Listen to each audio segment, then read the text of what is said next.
Estamos no ano do centenário do Clube Náutico Marcílio Dias e vamos falar sobre a história do Marcílio Dias e, para tal, convidamos o senhor Fernando Alessio, que é diretor de Memória e Cultura do Clube Náutico Marcílio Dias, para falarmos sobre a história do glorioso marinheiro, que começou lá no ano de 1919.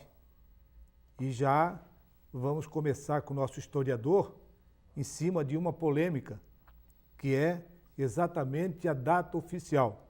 Foi comemorado, desde que eu me conheço, que eu fui uma cria do Clube Náutico Marcílio Dias como jogador de futebol. Comecei no infantil, fui para o juvenil, me profissionalizei no Marcílio Dias e sempre sabendo de que a data de aniversário do Marcílio Dias era 19 de março de 1919.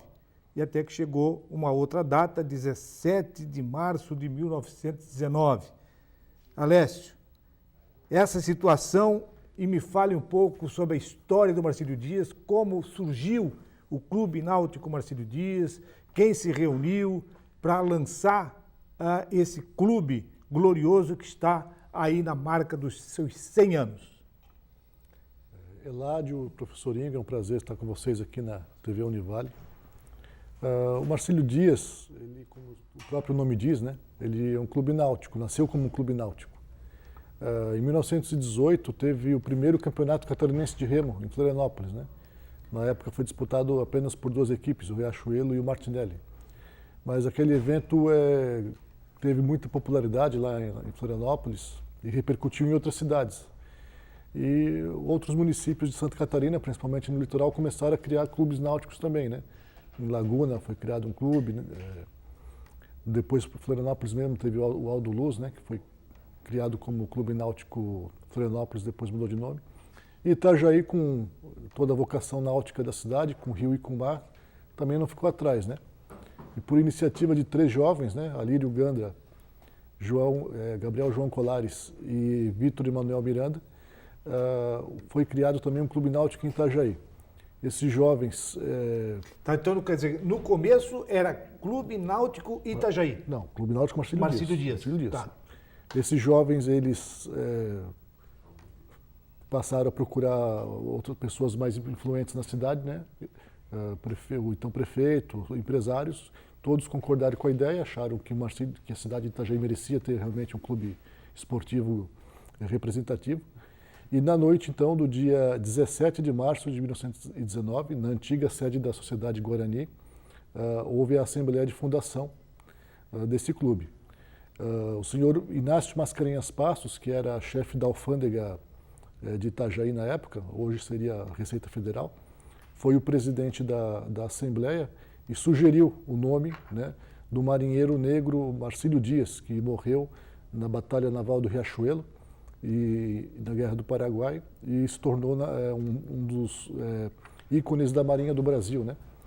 E ele explanou para os presentes que não conheciam quem era Marcílio Dias a biografia do marinheiro que lutou bravamente até a morte naquela ocasião e todos concordaram que esse nome seria o ideal para representar esse clube. E a partir daquele momento foi fundado então o Clube Náutico Marcílio Dias. E a história do Marcílio Dias no remo? Ela teve sucesso? O Itajaí foi bem representado dentro da história do remo? O auge do remo foi a década de 20, né? E o Itajaí foi muito bem representado, não só pelo Marcílio, como também pelo Barroso, que surgiu numa descendência do Marcílio. E o Marcílio foi campeão estadual em 1925 de remo.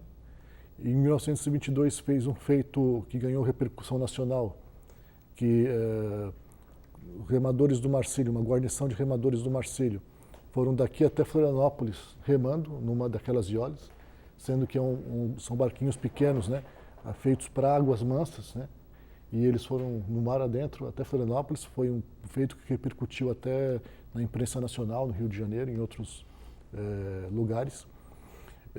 E também o Marcílio conquistou uma série de torneios e taças importantes no remo. Uma delas foi a Taça do Centenário de 1920, porque em 1920 o então prefeito Marcos Conder, ele no entendimento dele, Itajaí tinha sido fundado em 1820. Então ele defendia a tese que naquele ano, 1920, a cidade estaria comemorando seu centenário. E aí ele promoveu uma série de festividades para comemorar o centenário da cidade de Itajaí. E o principal deles foi uma regata entre Marcílio e Barroso. E o Marcílio venceu essa regata. Nós temos a taça até hoje lá na sala de troféus do estádio Ercílio Luz. E contrariando todas as expectativas, porque o Barroso, naquele ano, já tinha sido campeão do estado. No remo. No remo, ou seja, era o grande favorito, né? E o Marcílio foi lá e conseguiu vencer o Barroso. Então, foi um dos grandes orgulhos da história marcilista foi conquistar essa taça do centenário de Itajaí. Moralécio, a criação do Clube Náutico Marcílio Dias e a divisão do Almirante Barroso, na verdade, ela se deu devido a uma discordância entre a madrinha, que seria a madrinha dos barcos que tinham chego naquela época, é por aí que deu essa discordância? Exatamente. Na época se tinha o costume de indicar madrinhas na hora do batismo do barco, né? E houve uma confusão na eleição para a escolha do primeiro barco ali do Marcílio, entre as senhoras Virgínia Fontes e Marieta de Moro. E aí o pessoal que ficou descontente acabou se retirando do Marcílio e fundou o Clube Náutico Almirante Barroso. A Virgínia Fontes acabou então ficando do lado do Marcílio Dias. A Virgínia foi do lado do Barroso. A Virgínia ficou do lado do Barroso e a Moro ficou do lado do Marcílio. Exatamente. E aí acabou criando o nosso rival, né, que durante muito tempo competiu com o Marcílio nas águas e depois também nos campos de futebol. E qual foi o lapso de memória daquele período que nós fomos agora, recentemente, decretar o dia 17 como data oficial de aniversário? Qual foi o problema? Deu para detectar?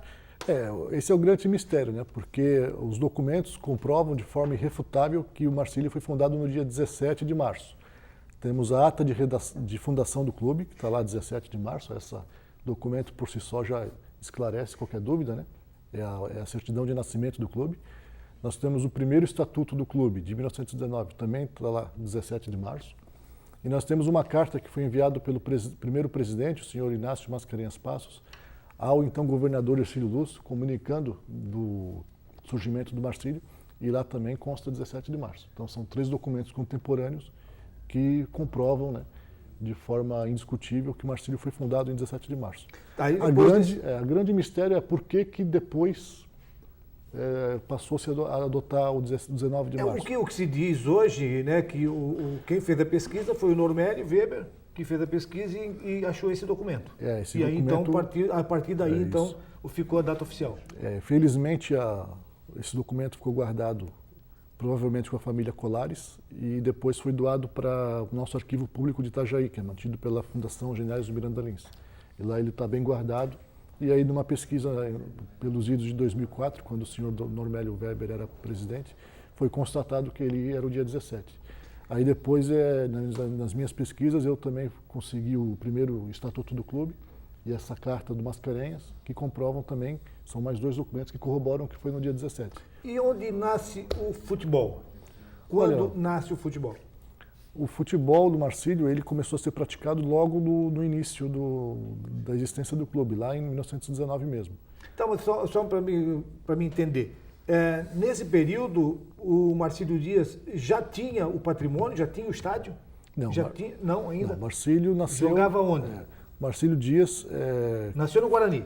Nasceu na Sociedade Naquela Guarani. sede aqui da sede do Guarani? Não é atual, é outra sede. A sede antiga do Guarani. Antiga, que ficava na esquina da Manuel Vieira Garção com a José Bonifácio Malbrook, né? Era um prédio muito bonito, tem a foto aí que vocês vão poder ver.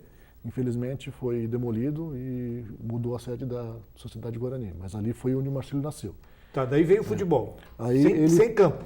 Veio futebol sem campo. O primeiro patrimônio, se é que podemos dizer assim, do Marcílio foi um galpão para ele poder guardar as ioles, né, os barcos, tinha que guardar, à beira do rio, onde hoje é o porto de Itajaí. O senhor Félix Busso Assiburg, que era um empresário muito conhecido na cidade, tinha uma propriedade ali e emprestou para o Marcílio. Então nem era do Marcílio, era emprestado. Que depois, mais tarde, se tornou a Sociedade Icaraí, né? Que é ali onde Itamarim hoje.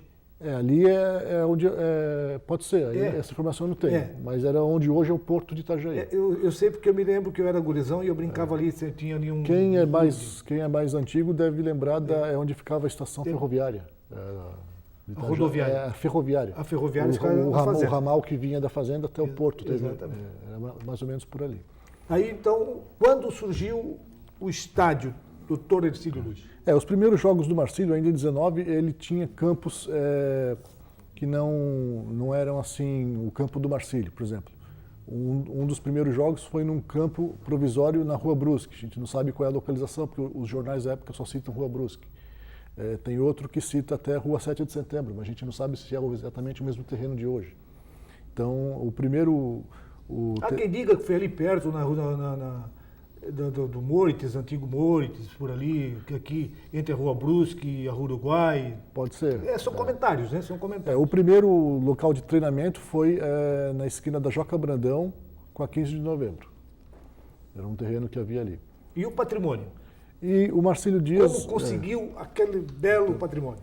O Marcílio já começou a usar aquele terreno ainda antes, provavelmente em cerca de 1919.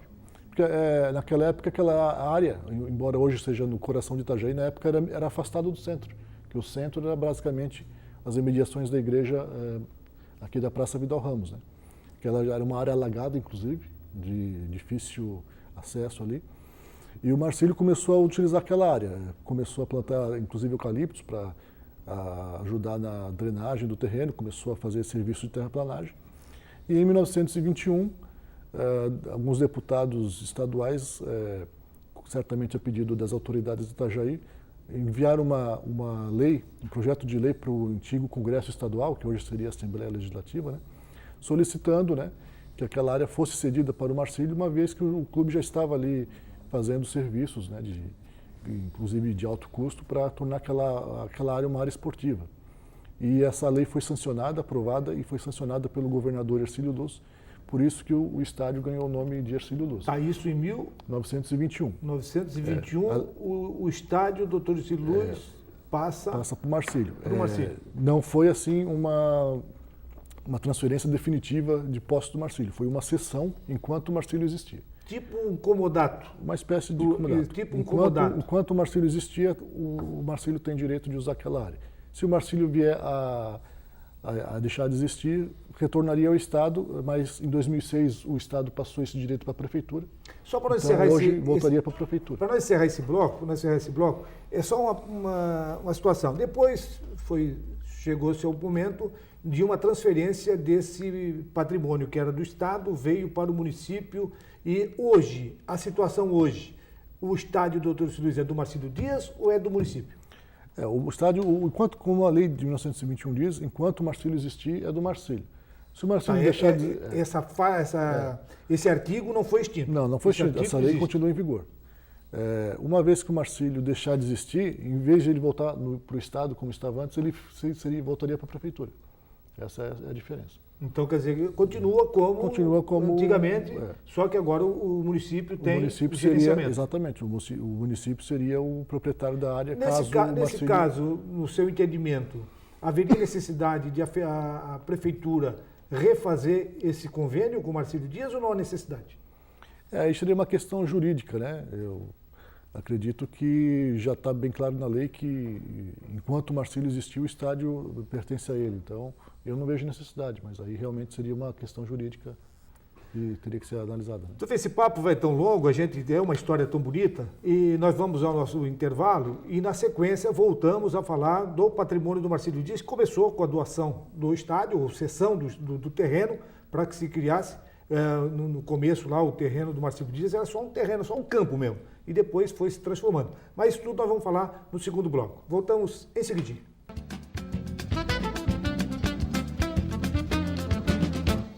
Bom, estamos de volta e esse nosso segundo bloco nós temos o apoio do Restaurantes Paraty, a sua casa fora de casa, servindo almoço de segunda a sábado com uma grande variedade de carnes e saladas. É uma comida caseira. Fica ali na rua 7 de setembro, na esquina do Centro Comercial Marcílio Dias, clube que nós estamos aqui homenageando no seu centenário. Chegamos então no patrimônio do estádio Dr. Hercílio Luz. Então esse estádio que a gente vê, sabe, era um estádio totalmente aberto, e depois, aos poucos, foram se construindo. A primeira construção foi a arquibancada coberta? A primeira construção ali foi da quadra de tênis, que ficava hoje ali naqueles edifícios que tem aos fundos do estádio na rua Marcos Conder. Então quer dizer que o terreno do Marcílio Dias era além da avenida? Além da avenida. Atrás da avenida... Quer dizer, tudo aquilo ali pertencia ao Marcílio? É, porque atrás, até a avenida Marcos Conder, que na época não existia, mas era uma avenida projetada, ali era do Estado. A parte de trás era da prefeitura, e a prefeitura doou para o Marcílio. Ah, então... Depois o Marcílio, inclusive, regularizou essa situação daquela parte de trás através de um processo de uso capião. Aí depois, então, a primeira construção no lado de cá, dentro do estádio, foi a arquibancada coberta? Não. Primeiro, o estádio, na época, tinha apenas uma tribuna de madeira, bem simples, né? E foi plantado eucaliptos em volta para ajudar na drenagem. Nos anos 40 ele passou por uma grande reforma, que foi trocado o campo, inclusive o Vasco cedeu gramas lá de São Januário para que fossem plantadas aqui no nosso estádio, e foi murado, e foi uma obra que durou quase toda a década de 40, mas ainda sem arquibancada. Nos anos 50, sim, começou a ter o projeto da arquibancada coberta, né, que hoje leva o nome de Mascarenhas Passos, que foi iniciada ali por volta de 59 e concluída entre 60 e 61. E o presidente dessa época era o Colares, da inauguração? Da época, o presidente... Não, da inauguração da arquibancada? Da inauguração da arquibancada já era o Juiz Colares. Já era? Já era. Mas e ele o pegou Mascarenhas Passos foi o primeiro, em função dele ter sido o primeiro, que reivindicou tudo isso, reivindicou o terreno, reivindicou tudo, deram homenagem colocando o nome dele na arquibancada. Exatamente, tem hoje a plaquinha lá, né? E depois dessa arquibancada, nós tivemos uma segunda arquibancada que foi projetada na frente dessa que é coberta, que é denominada a arquibancada descoberta. Isso aí o Marcílio Dias tinha cacife, tinha dinheiro para construir? O Marcílio, nos anos 70, ele teve um amistoso contra o Flamengo aqui, 3-1, primeira vez que o Flamengo veio jogar em Itajaí com o time principal. E ali o Marcílio, a cidade de Itajaí percebeu que precisava ampliar o estádio para receber jogos com um grande público, né? E foram feitos projetos e tal, mas ele só saiu do papel em 79, porque havia, em 69, 10 anos antes, havia um projeto de construir um grande estádio em Florianópolis, chamado Catarinão. Naquela época, o Brasil começou a construir grandes estádios, né? Até hoje, no Nordeste, praticamente cada capital do Nordeste tem um grande estádio que foi construído naquela época. Alguns elefantes brancos, né? Alguns elefantes brancos. E aqui no Sul, Porto Alegre já tinha o Olímpico, o Beira-Rio, Curitiba tinha o Couto Pereira, que naquela época chamava Belfort Duarte, se não me engano, né? E Santa Catarina, a capital tinha um estádio muito acanhado, que era o Adolfo Conder, e era até motivo de chacota para o estado quando as outras equipes vinham jogar aqui, né? Porque todo lugar tinha um estádio em melhores condições e aqui era um estádio muito acanhado, o Adolfo Conder. Inclusive era chamado de Pasto do Bode. Então havia um projeto de fazer um grande estádio na capital. Esse projeto nunca saiu do papel. Tinha o orçamento lá a verba destinada no orçamento do Estado, mas nunca saiu do papel. Na verdade era mais para interesse de Avaí Figueirense do que propriamente dos clubes de Santa Catarina. Aí o que aconteceu? Em 79, já não tinha mais sentido fazer esse estádio, porque o estádio Orlando Scarpelli do Figueirense tinha sido ampliado em 73, quando o Figueirense foi para o Campeonato Brasileiro, recebeu recursos públicos para ampliar o estádio. E o Adolfo Conder já tinha sido doado para o Avaí, então os dois clubes de Florianópolis já tinham seus estádios e o Orlando Scarpelli já tinha condições de receber grandes jogos. Então não havia necessidade de fazer um terceiro estádio em Florianópolis. E o governador Jorge Bornhaus, na época, resolveu então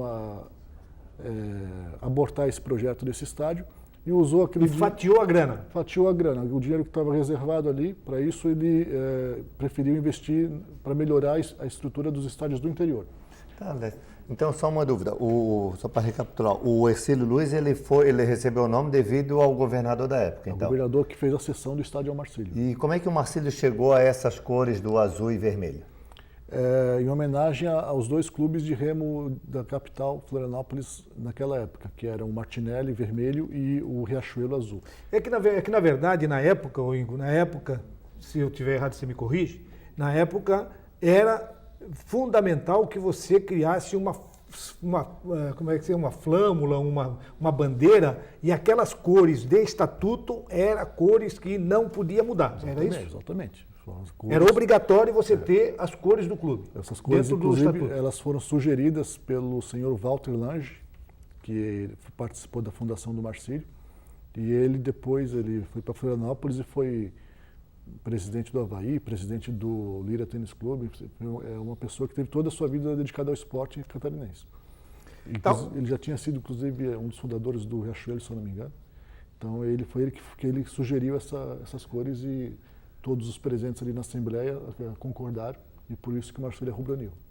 Na era do patrimônio, ele foi levando tempo, né? Pelo que você está colocando dentro da história, o Marcílio Dias recebeu o terreno, levou um bom tempo para fazer a primeira arquibancada, levou mais um bom tempo para fazer a segunda arquibancada, em função do que você falou do jogo amistoso com o Flamengo, a necessidade de ampliar o estádio fez com que houvesse o interesse da diretoria, da cidade inteira, e até que chegou o momento dessa verba vir do governo do Estado e ser colocada integralmente ali. Agora, a obra iniciou com a expectativa de receber essa verba, só que essa verba atrasou, tá? Por isso que a obra ficou parada. Demorou para chegar, ainda tinha inflação, quando chegou já não era aquilo tudo, não cobria tudo. Mas mesmo assim, o Marcílio, no dia 1º de julho de 79, bateu a primeira estaca lá do famoso esquenta-galho, na gestão do presidente João Américo Vátsco. Começou a obra. Inclusive, muitos torcedores ajudaram, doando cimento, materiais de construção, né? Durante no ano de 80, ela ficou praticamente parada por um bom tempo, por causa do atraso do repasse, e foi concluída ali entre 80 e 81. E só para encerrar a parte patrimonial, como chega a história do Centro Comercial Marcílio Dias, que hoje é uma fonte de renda da equipe do Marcílio? Esse centro comercial já vinha sendo projetado há muito tempo. Já era um estudo anterior? Por exemplo, o próprio José Luiz Colares, lá nos anos 60, já tinha visualizado. Já tinha visualizado isso. Só que, claro, todo mundo sabe que é uma obra que exige recursos, então ela demorou muito para sair do papel. Só saiu do papel na gestão do presidente... Manuel Simões de Moura. Exatamente, o Nequinha, que tornou isso realidade. Então, entre os anos ali de 85 e 86 começou a obra e foi inaugurada no dia 19 de março de 88. Nessa época, me parece que o Nequinho também não tinha grana para botar a grana. Ele fez não vou dizer comodato, ele fez um contrato com as empresas que iriam se locar ali e teriam um período de uso. Eles mesmos bancavam a construção. Foi por aí? Foi por aí. Foi exatamente. O Marcílio sempre teve que se virar, né? Tirar leite de pedra. Então, uma vez eu conversei com o senhor Nelson Abrão, que foi presidente depois, ele contou também foi isso. Aí ele chega à conclusão de que teria que dar um prazo de uso do patrimônio até que eles se ressarcissem. Isso terminou em que ano? 2000, por aí? Essa informação eu não tenho exatamente. Deve ter terminado em 2000. Com certeza foi um prazo longo. Quando começou, então? Em 88 foi inaugurado. 88. Então eram 10 anos? 2008. 98. 98, 2000 deve ter sido por aí, nesse período que terminou o comodato, e aí então os inquilinos passariam a ser inquilinos, não mais proprietários das salas. Era por aí. Não se tem documentos dessa época, mas a história conhecida é que foi assim, como você colocou, né? Nós estamos aqui falando do centenário do Marcílio Dias e com certeza nós vamos ter que fazer um segundo programa, até porque nós estamos só na história. E nós prometemos já na próxima edição, vamos fazer o segundo capítulo dessa história do Marcílio Dias, aí sim, falando do futebol, das conquistas, dos ídolos, dos times, quando parou, quando não parou. Então, nós estamos encerrando esse nosso programa, o primeiro programa, vamos botar assim, o programa número 1 do centenário do Marcílio Dias, e vamos ter que ir para o número 2 e aguarde. O número 2 sai amanhã. Voltamos amanhã.